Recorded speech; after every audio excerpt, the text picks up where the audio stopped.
예, 여야는 조국 법무부 장관 후보자의 국회 인사청문회를 다음 달 2일과 3일 이틀 동안 진행하기로 합의했었죠. 그런데 오늘 국회 법사위에서는 이 일정이 담긴 청문회 계획서가 의결되지 못했습니다. 이 때문에 청문회 일정이 변경될 가능성도 생겼습니다. 어떻게 된 일인지 국회 나가 있는 서복현 기자를 연결하겠습니다. 자, 서복현 기자, 인사청문 계획서는 왜 채택이 안 됐습니까? 결국 증인 때문입니다. 민주당은 조 후보자 가족은 못 받는다고 했고 한국당은 의혹의 핵심인 만큼 가족들이 나와야 한다고 주장을 해왔습니다.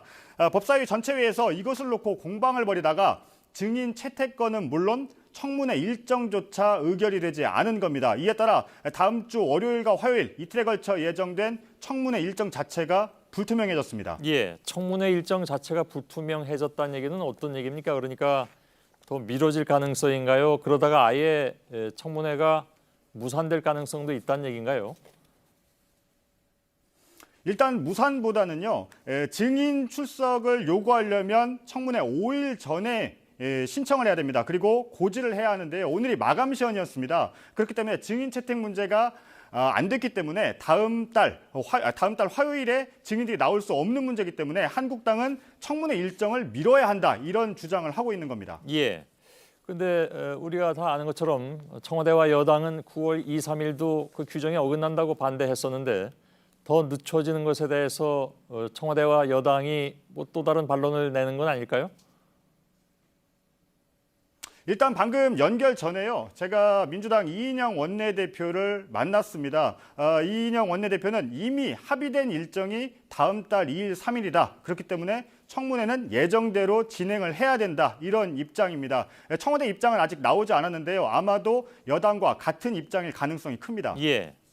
근데 증인 채택을 못한 상태에서 9월 2, 3일에 그냥 한다는 것도 어찌 보면 이제 형식상 안 맞을 수도 있는데 아무튼 증인 채택에 대해서 여야가 지금 합의를 못하면서 오늘 표결로 결정한다는 말까지 나온 바가 있습니다. 그러면 표결 자체를 오늘 못한 겁니까?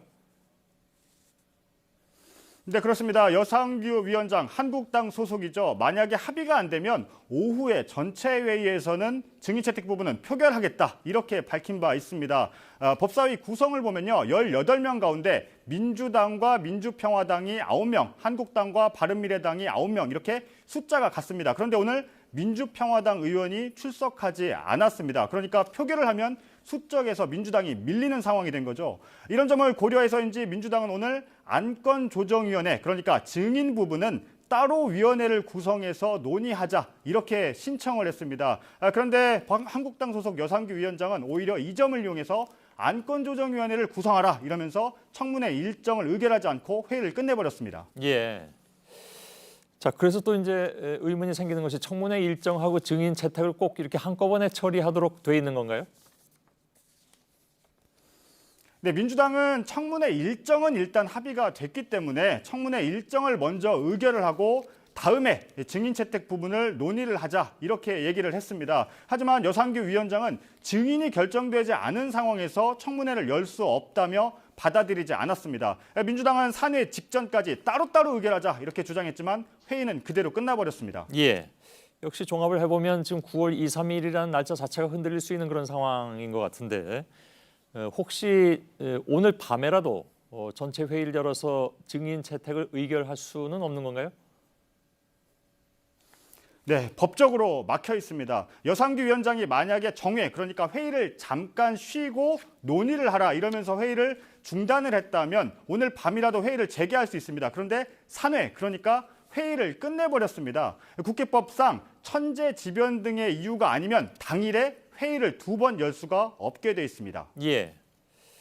자, 그러면 어떻게 봐야 되는 겁니까? 그러니까 9월 2, 3일 청문회는 일단 물 건너 갔다고 봐야 됩니까? 그러니까 그보다 미뤄질 것이 거의 틀림없는 그런 상황인가요? 아니면 뭐 그 전에 어떤 뭐 큰 변수가 있어서 2, 3일에 예정대로 할 수도 있는 그런 상황인가요? 일단 여야가 논의를 해야 하는 상황인데요. 한국당은 증인이 나올 수 없고 5일 전에 고지해야 하는 만큼 내일 합의가 돼서 고지한다고 해도 강제력이 없기 때문에 받아들이지 않을 가능성이 큽니다. 그러니까 청문회를 뒤로 밀어서 증인들을 불러야 한다는 입장인데요. 반면에 민주당은 내일이라도 증인이 합의가 되면 청문회는 예정대로 진행하고 자발적으로 증인들이 나올 수 있는 것 아니냐 이런 입장입니다. 하지만 한국당이 받아들이지 않을 가능성이 큽니다. 그렇게 된다면 청문회 일정이 의결되지 않았기 때문에 그 뒤로 청문회가 미뤄질 가능성이 있는데 일단 방금 만난 이인영 원내대표는 예정대로 청문회를 해야 하고 위원장이 열지 않으면 다른 방법을 찾아봐야 한다. 더 이상 미룰 수가 없다. 이런 입장입니다. 예, 다른 방법이란 게 뭘 얘기하는 겁니까? 그러니까 위원장이 회의를 열지 않으면 민주당 중심으로 회의를 열 방법을 찾아보겠다는 겁니다. 그러니까 위원장을 대신해서 간사가 열든지 이런 방법을 따로 모색해보겠다 이런 얘기였습니다. 예, 알겠습니다. 마지막 질문 하죠. 지금 그래서 여야가 논의는 하고 있는 건가요? 일단 오늘 여야가 협의를 한다고 해도요. 밤에 전체 회의를 여는 게 불가능합니다. 그렇기 때문에 일단 각 당으로 돌아가서 후속 대책을 논의하고 있는데요. 내일쯤에 아마 법사위 간사들의 협의가 재개될 것으로 보입니다. 하지만 이 가족을 두고는 민주당은 절대 양보할 수 없다. 한국당은 가족이 나와야 한다. 이렇게 입장차가 크기 때문에 합의점을 찾기가 어려워 보입니다. 이 경우에는 청문회 일정 논의를 해야 할 텐데 현재 이 역시 민주당은 2, 3일에 예정대로 해야 한다는 입장이고 한국당은 청문회 일정 변경이 불가피하다는 입장이기 때문에 내일 협의에서도 접점을 찾지 못할 가능성이 있습니다. 예, 그렇군요. 아무튼 난사한인 것 같습니다. 서복현 기자였습니다.